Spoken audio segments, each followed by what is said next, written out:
Daval. Jonathan Daval se trahissait avant même ses aveux selon un comportementaliste. La chaîne W9 revient sur l'affaire Daval ce 23 mai 2018 à 21h. On s'en souvient, Alexia Daval, trentenaire, a disparu de son village de Gray, Haute-Saône, dans la nuit du 27 au 28 octobre 2017.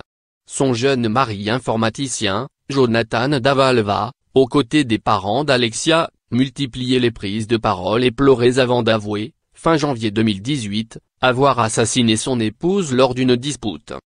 Le document W9 rappelle que, lors de leur enquête à l'époque secrète sur Jonathan Daval, les gendarmes ont eu recours à des comportementalistes pour analyser le langage gestuel de Jonathan Daval, prise de parole, gestes, façon de marcher.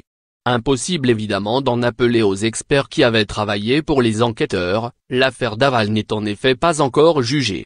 Aussi la chaîne W9 a recouru à un comportementaliste extérieur, Franz Bagot, pour tenter de répliquer le travail des experts judiciaires. Dans le document diffusé ce 23 mai 2018, Franz Bagot s'est particulièrement attaché à décrypter le langage gestuel de Jonathan Daval lors de son discours à l'issue de la marche blanche à la mémoire d'Alexia, le 5 novembre 2017. À l'époque, le mari de la victime, accompagné par 8000 personnes, n'était considéré que comme un veuf inconsolable. Néanmoins Franz Bagot estime que le langage gestuel de Jonathan Daval explicite sa culpabilité, avec, il faut bien le souligner, la connaissance de ce qui a suivi contrairement aux experts d'alors. Jonathan Daval arborait déjà, c'est tout au moins ce qu'indique le commentaire en voix off du document W9, tous les stigmates du coupable. Pendant la conférence de presse.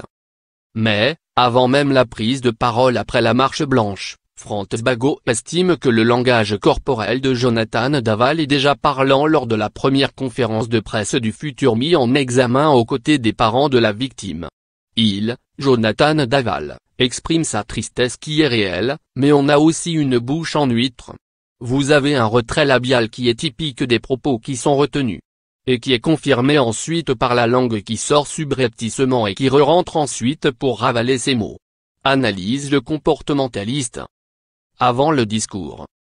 Lors du fameux discours de la marche blanche, c'est la gestuelle de Jonathan Daval qui le trahirait, dit Franz Bagot, alors que le futur mis en examen s'approche de l'estrade où il va prendre la parole. Franz Bagot explique dans le documentaire W9, on voit bien l'index sur la narine gauche, de Jonathan Daval.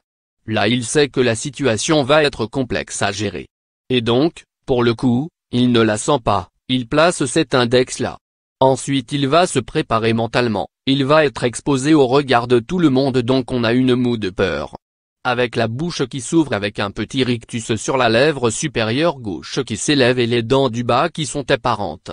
Ça, c'est la peur. Pendant le discours.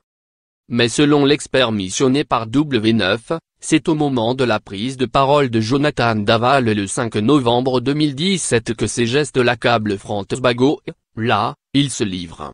On a encore une fois la main qui vient au devant de la bouche pour essayer d'en dire le moins possible, et puis cet index qui vient, sous l'arête, du nez. C'est j'ai quelque chose à cacher. En tous les cas, là, il a des mots qu'il ne souhaite pas voir sortir de sa bouche.